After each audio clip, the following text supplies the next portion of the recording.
దేవుని నామకు మహిమ కలుగును గాక.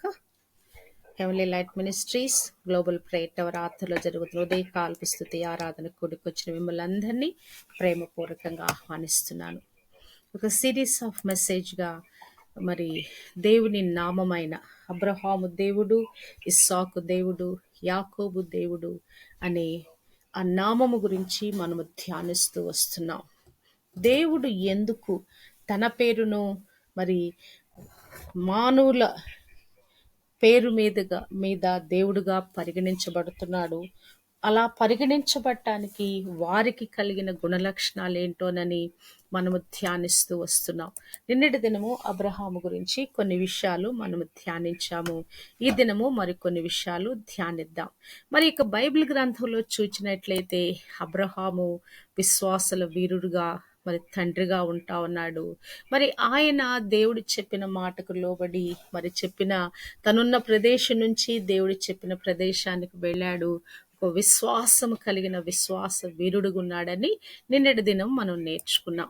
మరొక మరి మాటగా ఆయన యొక్క విశ్వాసానికి అసలు ఆ మూల కారణం ఏంటి, అసలు ఆయన ఎవరి యందు విశ్వసించాడు, మరి ఎటువంటి విశ్వాసం కలిగి ఉన్నాడు మనం చూస్తే గనక మరి రోమీలకు రాసిన పత్రిక 4వ అధ్యాయంలో మరి ఆయన గురించి రాయబడిన అద్భుతమైన వాక్కులు ఏంటంటే, అసలు ఆయన ఏ దేవుణ్ణి విశ్వసించాడు, ఆయన విశ్వసించిన దేవుని యొక్క గుణలక్షణాలు ఏంటి అని మనం ఆలోచిస్తే గనక అది ఒట్టిగా ఆయన దేవుని నమ్మాడంట. అసలు ఏమి కూడా అసలు ఆయనలో ఉన్న స్పెషాలిటీ ఏంటని ఆలోచిస్తే దేవుని నమ్మటమే ఆయన స్పెషాలిటీగా కనిపిస్తా ఉన్నది.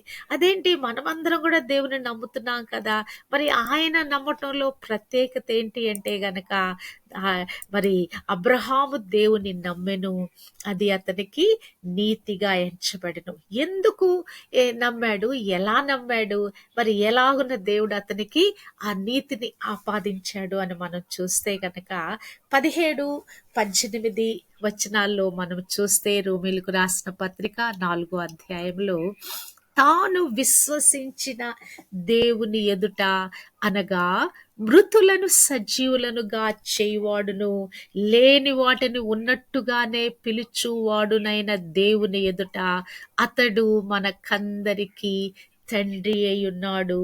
ఇందును గూర్చి నిన్ను అనేక జనములకు తండ్రినిగా నియమించి తిని అని రాయబడి ఉన్నది. నీ సంతానము ఇలాగ ఉండునని చెప్పిన దానిని బట్టి తాను అనేక జనములకు తండ్రి ఎగునట్లు నిరీక్షణకు ఆధారం లేనప్పుడు అతడు నిరీక్షణ కలిగి నమ్మెను.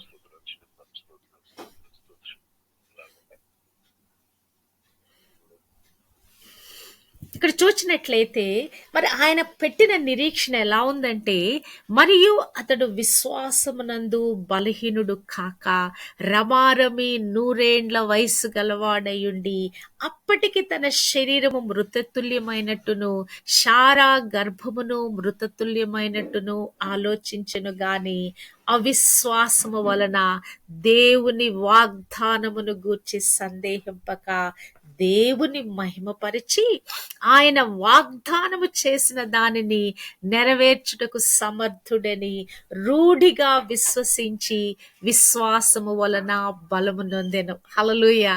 మరి ఇక్కడ అబ్రహాము గురించి రాయబడిన మాటలు, దేవుడు నేను అబ్రహాము దేవుడను అని అనిపించుకోవటానికి కలిగిన కారణాలలో ఒక కారణం ఏంటంటే, తాను విశ్వసించిన దేవుని ఎదుట అనగా మృతులను సజీవులనుగా చేయువాడును లేని వాటిని ఉన్నట్టుగానే పిలుచువాడునైనా దేవుని ఎదుట దేవుని యొక్క 2 లక్షణాలని ఆయన ప్రస్ఫుటంగా నమ్మాడు. ఏమని నమ్మాడు? ఆయన మృతులు సహితం మరి సజీవులుగా చేస్తాడు.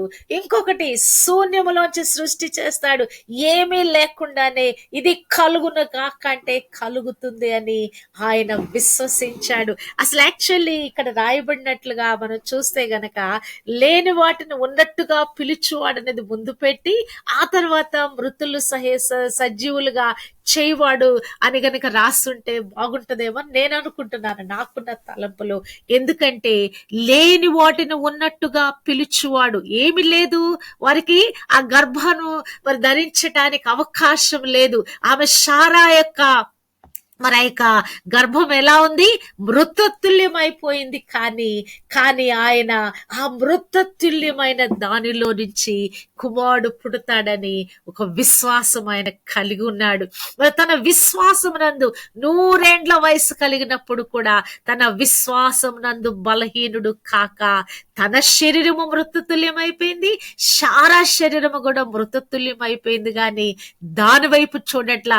న్యూ క్రియేషన్ చేసే దేవుడిని, సృష్టి చేసే దేవుడిని, లేని వాటిని ఉన్నట్టుగా పిలుచు దేవుడిని, వారి యొక్క ఆ అవయవాలు ఏదైతే జననేంద్రియాలు ఉన్నాయో అవి నూతన సృష్టిగా చేస్తాడు దేవుడు అని విశ్వసించిన మరి ఆ కారణాన్ని బట్టి ఆ తర్వాత మరొకటిగా చూస్తే ఏమంటున్నాడు? మృతులను సహితము సజీవులుగా చేయవాడు. మనం ఆది కాండము మరి 22వ అధ్యాయంలో మనము చూచినట్లయితే గనక ఈ విషయాలు మనము చూడొచ్చు కదా. కుమారుడిని మరి నువ్వు నాకు బలిగా అప్పచెప్పాలని దేవుడు చెప్పినప్పుడు ఇక మారు మాట్లాడకుండా ఆ కుమారుడిని తీసుకొని వెళ్ళి ఆ బలిపీఠం మీద మరి వధించటానికి ఆయన సిద్ధపడినట్లుగా మనము చూడగలము కదా. మరి అక్కడ అతను మరి ఎంత దేవునికి లోబడిపోయాడంటే మరి 22వ అధ్యాయము మరి 8వ వచనములో కుమారుడు అడుగుతున్నాడు, అబ్రహాము ఆ గొర్రె పిల్ల ఏదని, మరి అన్ని నిప్పులున్నాయి, కట్టెలున్నాయి, కానీ దహన బలికి గొర్రె పిల్ల ఏదని మరి అడిగినప్పుడు అప్పుడు ఇక్కడ అబ్రహాము చెప్తున్నాడు కుమారుడితో, అబ్రహాము నా కుమారుడా, దేవుడే దహన బలికి గొర్రె పిల్లను చూచుకొనునని చెప్పెను. హల్లెలూయా. అక్కడికి వెళ్ళిన తర్వాత ఏం చేశాడు? ఆ బలిపీఠం మీద కట్టెలు పెట్టేశాడు, చక్కగా పేర్చాడు. కుమారుడు ఇస్సాకుని బంధించి ఆ పీఠము పైనున్న కట్టెల మీద ఉంచెను. అప్పుడు అబ్రహాము తన కుమారుని వధించుటకు తన చెయ్యి చాపి కత్తి పట్టుకొనగా. హల్లెలూయా. చూడండి, సొంత కుమారుని కూడా చంపటానికి దేవుడు బలి అడిగాడు. దేవుడు చెప్పిన మాటను చెప్పినట్లుగా చేయట. ఒకప్పుడు తండ్రి ఇంటిలో నుంచి బయలుదేరి వచ్చట్లో విధేయత విశ్వాసమే కాదండి, కుమారుడిని బలిగా సమర్పించుటలో కూడా ఈ విధేయత విశ్వాసం చూస్తే మనము అబ్రహాము దగ్గర నేర్చుకోవాల్సింది.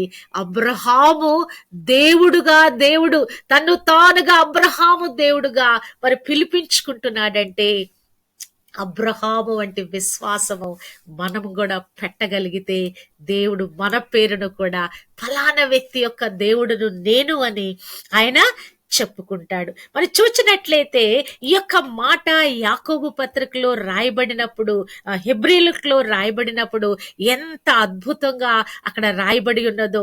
హెబ్రీలకు రాసిన పత్రిక 11వ అధ్యాయము 18వ వచనములో చూచినట్లయితే, ఎవడు ఆ వాగ్దానములు సంతోషముతో అంగీకరించెనో ఇస్సాకు వలననైనది నీ సంతానం అనబడును అని ఎవనితో చెప్పబడెనో ఆ అబ్రహాము మృతులను సహితము లేపుటకు దేవుడు శక్తిమంతుడని ఎంచిన వాడే.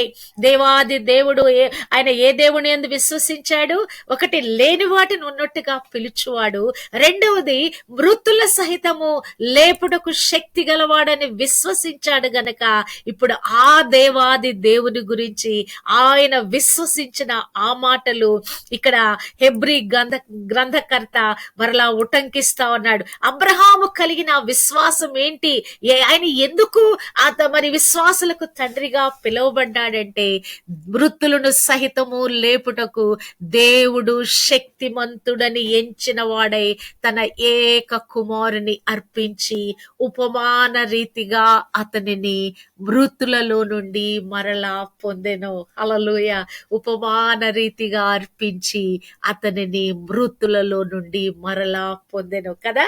మృతులను సహితము లేపగల శక్తి గలవాడు దేవుడని విశ్వసించిన అబ్రహాముకి ఆ కుమారుడు తిరిగి అనుగ్రహించబడ్డాడు కదా. విశ్వాసం అంటే ఇదండి. విశ్వాస వీరులుగా నీవు నేను ఉండాలంటే ఎందరూ అబ్రహాము వంటి విశ్వాసం పెట్టారో వారందరూ కూడా, మనము కూడా అబ్రహాము వలె విశ్వసిస్తే మనం కూడా ఆ యొక్క పేరు ఏదైతే దేవుడు అబ్రహాము గురించి, అబ్రహామును బట్టి నేను అబ్రహాము దేవుడను అని పిలిపించుకున్నాడు. అట్టి విధంగా మరి అబ్రహాము యొక్క ప్రవర్తన, విధేయత, విశ్వాసము కలిగి ఉన్నాడు. అందును బట్టి ఆయన నీతిమంతుడుగా తీర్చబడ్డాడు అనే ఆ లేఖనము నెరవేర్చబడినది. యాకోబు 2:21 కూడా మన పితరుడైన అబ్రహాము తన కుమారుడైన ఇస్సాకును బలిపీఠం మీద అర్పించినప్పుడు అతడు క్రియల వలన నీతిమంతుడని తీర్పు పొందలేదా?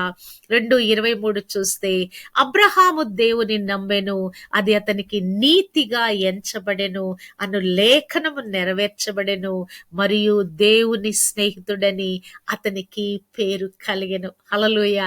దేవుడు నా యొక్క మరి అతని పేరున నేను దేవుడు నన్ను పిలిపించుకుంటున్నాడంటే అబ్రహాము దేవునికి స్నేహితుడిగా మారిపోయాడండి. దేవుని యొక్క మనస్సు కనుగొన్నవాడుగా, దేవుడి ఇష్టాలు కనుగొన్నవాడుగా, దేవునితో కలిసి మరి సంభాషణ చేయువాడుగా అబ్రహాము మారిపోయాడు. నీవు నేను కూడా ఈ విశ్వాస జీవితంలో లేని వాటిని ఉన్నట్టుగా పిలుచువాడును, మృతులను సహితము లేపగల శక్తి గలవాడు దేవుడని నమ్మి విశ్వసించి దేవుడు మన యొద్ద నుంచి ఏదైనా కోరుకుంటే అలాగున చేయగలగాలి. దేవుడు మన ప్రాణంతో సహా అడిగినా కూడా ఇవ్వటానికి మనం సిద్ధపడాలి కదా. దేవుడు మన ప్రాణాన్ని అడగడు గాని మన సమర్పణ కోరుకుంటాడు. ఆయన కంప్లీట్ గా you surrender totally to me, you dedicate yourself to me అని దేవుడు అది కోరుకుంటాడు మనలో. ఆ ప్రతిష్ఠిత జీవితము, ఆ సమర్పణతో కూడిన జీవితము మనలో కోరుకుంటాడు. మన ధనము, మన బలము, మన సమయము, మనకు కలిగిన టాలెంట్స్, మనకు ఒక వ్యక్తిగా నీవు నేను ఏమై ఉన్నామో దేవుడు మనల్ని కోరుకుంటాడు. ఎవరు రెడీగా మనము దేవుడికి ఇచ్చి వేయటానికి మనము రెడీగా ఉండాలి కదా.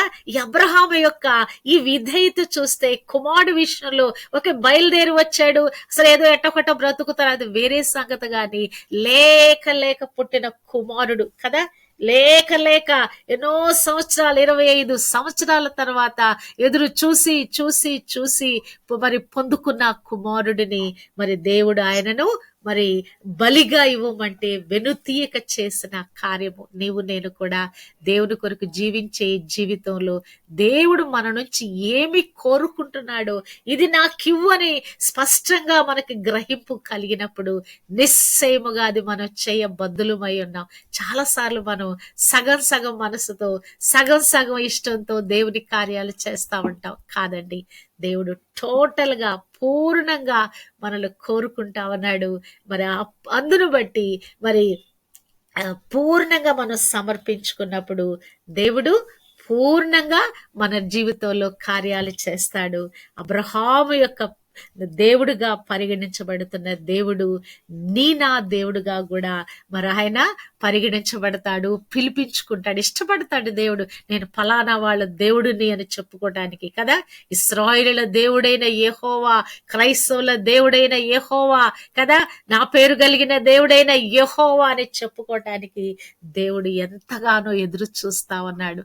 నీవు నేను అబ్రహామును పోలి అబ్రహాము కలిగిన విశ్వాసము, విధేయతతో కూడిన విశ్వాసము కలిగి అట్టి విధంగా మన పేర్లతో కూడా దేవుడు పిలువబడినట్లుగా అట్టి విధమైన కృప మనము పొందుకొందుము గాక. హల్లెలూయా. దేవునికి మహిమ కలుగును గాక.